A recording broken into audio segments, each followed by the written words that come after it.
It's Paul Marsh here on Express. Delighted to say that I've been joined by former Blue Peter presenters Connie Huck and Simon Thomas. Thank you so much for joining me.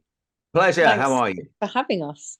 Really, really good. I have to be completely honest with you, Simon. I'm a massive football fan, so it would be remiss of me if I didn't just mention the top three in the Premier League right now. It's got to be one of the closest title races in years. Who's your team? Well, so it's well known. It's not like I have to hide anything. We're down here in Portsmouth, and I've got a strong affinity for Portsmouth, who, of course, doing brilliantly at the moment. I know. Well, the promotion races wherever you look are fascinating. Exactly. It could be across the board. I know we all like to focus on the Premier League, but across the board, one of the great finishes to a season we've seen both in the Premier League and EFL and Scottish Premiership. Got to mention that as well, because Celtic and Rangers are going great guns. So you're a Pompey fan? No. I'm not a Pompey fan. I'm from Pompey and I love Pompey to bits, but I am actually a Man City fan, and I've been a Man City fan since I was 10. So okay, we'll let you off. Not since they got good. Yeah, not since they got quite good. a while. I just wanted your thoughts on it, really. Is there a particular way you see it going? Well, as someone who's independent, I'm a Norwich fan. I don't have any strong affinity to either of the three vying. I think as a neutral, and obviously this is a massive help for Soccer Saturday over the next few weeks, because we're at that time of the season where you can smell the finishing line, and I can smell a couple of months off, which is marvelous. I just wanted to go. I wanted to go as long as possible. I mean, the next game is another massive one. We obviously had the draw between Liverpool and Man City at the weekend, and then it's Man City Arsenal. It is, yeah. I think if Man City win that one, I've got a feeling they'll probably go on and do it again. But I don't think they're playing to this potential we saw last season. I think they're still very good.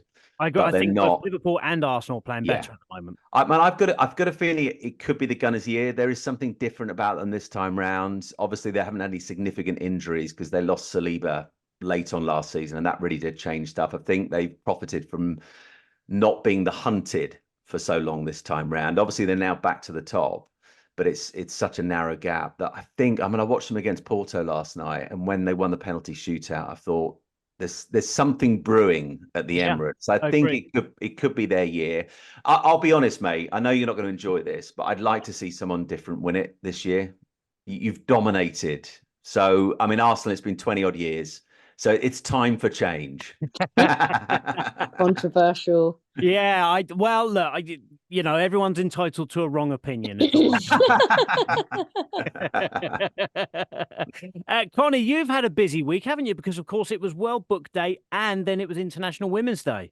Yeah, and it was World Book Week last week. And get this, and Mother's Day on Sunday. Crazy, right? My husband said to my son, oh, this is on the Saturday. Do you know what day it is tomorrow? Do you know what day it is tomorrow? And I thought, oh my gosh, he actually knows it's Mother's Day. I can't believe this. And he was talking about March the 10th, apparently Ma10's Mario Day. Mario Day, yeah. And yeah, they're big Nintendo fans in our household. So I was like, oh, I can't believe it. Anyway. Did they get you anything, Con? Charlie made dinner, which was nice. They usually give me like a card they've made at school or something. They didn't even do that this year. The novelty's wearing off quite blatantly. I did wonder if you were going to say that they got you the new Mario versus Donkey Kong game or something. I mean, they will have got that, definitely. But as for me being interested in it, that's a big fat no, funnily enough. So my kids are a little bit younger than what we're talking about. My kids are 6 and 10. Still in that real nice spot. So again, for Mother's Day, we had a really nice Mother's Day. They do this thing at school where you give them like a little bit of money and they go to a present room and they choose a present. Cute. I like that. And again, they make the card and all that. Real nice personal touches and everything else like that. Love that. For my friend's child made the Mother's Day card, and she's only young, bless her. So my friend opened it and it said, "Dear Daddy, I think I love you more than anything." Unbelievable. She quite didn't get the concept. That is magnificent. Never get the respect you deserve. Never get the respect. No. What a story. So we are here to talk about teens at the moment. Now, I think it's fair to say that you have both faced the trials and tribulations of life. So I think that you are both in excellent positions to be able to give advice and feedback and everything else like that. Like I say, my kids are 6 and 10, so they're not quite there, but my 10-year-old is literally knocking on that door at the moment. It can be really, really difficult, can't it, with teenagers? Because let's face it, being a teenager in 2024 is so different to what it was like when we were teenagers. The world is vastly different. Yeah. I mean, we can often look through to our own youth through through rose tinted glasses a little bit. It was all so much better then, but it was definitely simpler. I mean, it really was, in terms of particularly the pull on their attention. It's a vastly different world. You know, who'd have thought when we were growing up that all the information about everything would be contained in something that size? Yeah. It's incredible. And the pull on the attention of teenagers has never been greater. And we feel really glad we made this decision. It's been hard at times. And for some people watching and listening, this might sound a little bit draconian, but we took the decision ahead of Ethan getting a phone. So my son's now 14. I've got an 18-month-old daughter, Talitha. So literally no idea what the world will look like when she's Ethan's age. It's quite scary even to begin to think about that. But with him, we were very clear right from the off. If he was going to get a phone, he couldn't be on social media. And we just feel kind of glad we've stuck to our guns on that one, because even without it, there's a lot of pull on his attention. So I think for parents now, it's a real minefield. But I think it's really important to say this, and this is obviously part of what we're doing through the Talking Futures campaign, which we'll come on to talk about, is as a parent, it's easy to opt out of these things and say, do you know what, it's too much, it's too complicated. I can't get a handle on what they're looking at and when they're looking at stuff. But as parents, as carers, as guardians, we have a responsibility to our children to be across it, to be wised up to stuff, to educate ourselves, because there's so much really good information out there. But we equally know there's some really bad stuff out there, and we hear way too many stories. So it's such a different world that they're growing up in. In many ways, I crave the simpler life again. I really do. But once the horse has bolted, you don't get it back in the stable. I think the other thing is it's also very different for us as parents. It's different for us as parents now to what our parents were 20, 30 years ago as well, because the pull on the children is greater than it ever has been, but also the pull for us as parents is greater than it ever has been. Because when I think about to when I was a teenager, you know, my mum and dad finished work and they finished work and that was it. And whether they went down the pub or did the cleaning and the cooking or whatever it was, they were home and work was a non-existent thing. Whereas now with the technology that we have, there's no such thing as a 9 to 5 anymore, is there? Yeah. No, it's a 24/7 culture that we're living in, essentially.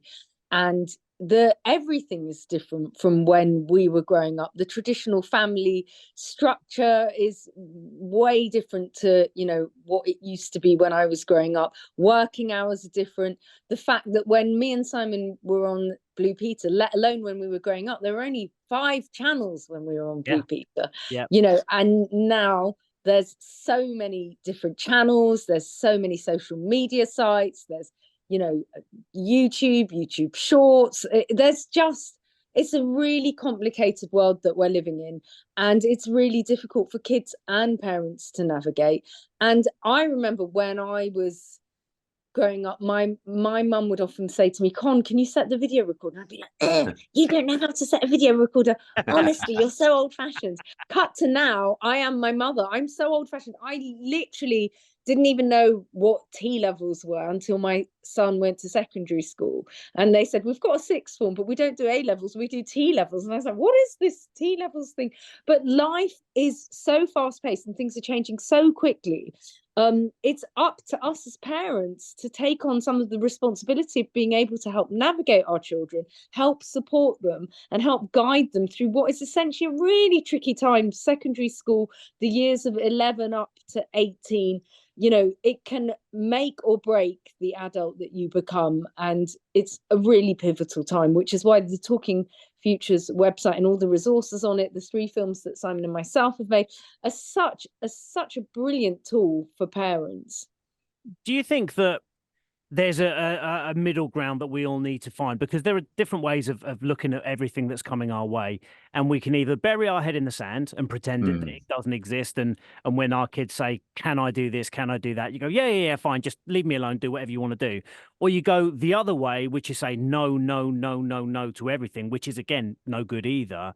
It's trying to find that middle ground of yes, but, and you can do this if. Yeah. That's what And this I think, website helps with, yeah, really. Yeah, I think it's the nature of the conversations you have with your kids is really important, because coming back to what I was saying earlier about Ethan and social media, if it's just a no, no, no, no, no conversation, well, that gets their back up, and they feel that you're just being deliberately annoying and denying something to them that they really feel they should have. And we found that the best way for us anyway, in terms of parenting Ethan through that, has been through having just open conversations. So rather than saying you are not going to be on social media, we have a chat with him about why we think that's going to be best for him. And I think it was Doreen, my wife, found this brilliant post on Instagram from an American actress who I can't remember the name of. I don't think she's really, really, really A-list, but she's fairly well known. And it was a great tip. And we've kept with this one. And we sometimes say it to Ethan when he kind of asks again, oh, could I go on Snapchat? All my friends are on Snapchat.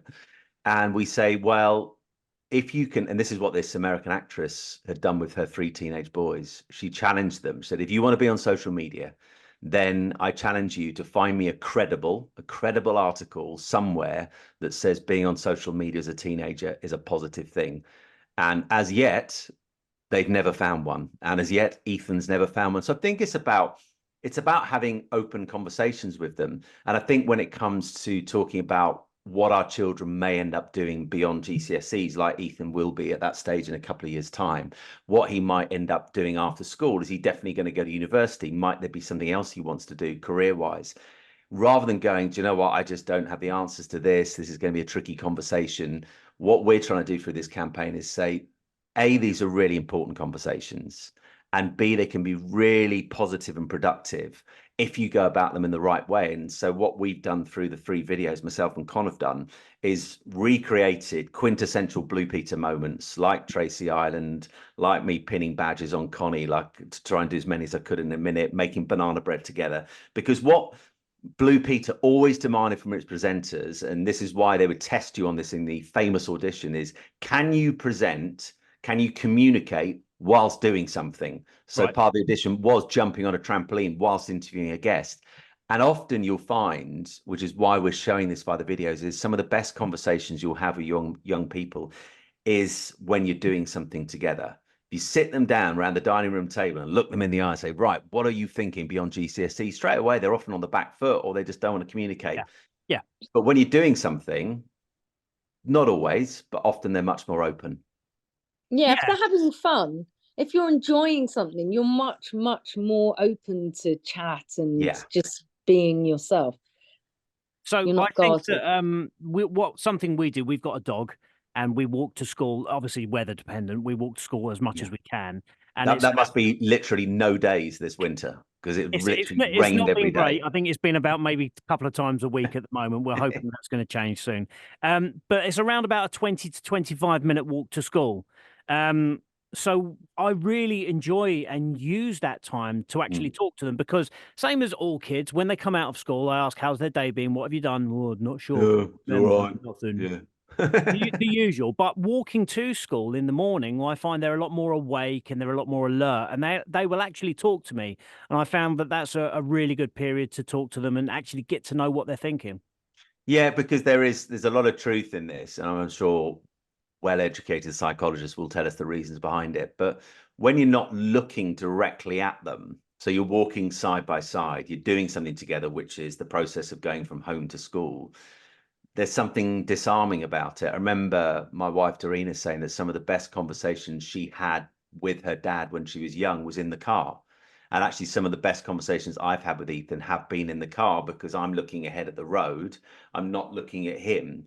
And I think, I don't know, something happens. It's less intense. Disarming. Yeah, 100%. If you're doing something else, it's not so pressured. You don't feel so pressured or anxiety led. You're just doing something and having a conversation at the same time. It's almost like it's by the by.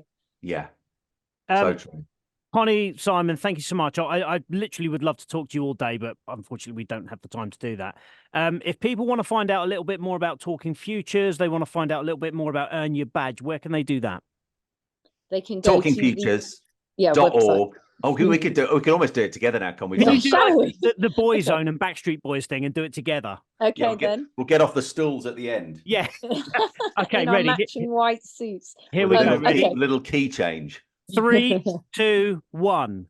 Talking Futures .org.uk. Sounds like you're a little bit drunk, but I think we got that. Can you speed it up in the edit? Oh, but it's live. Simon, Connie, thank you so much. I really, really do appreciate talking to you guys, and I wish you nothing but the best. Top man, Thank Paul. you. Thank you, mate. See you.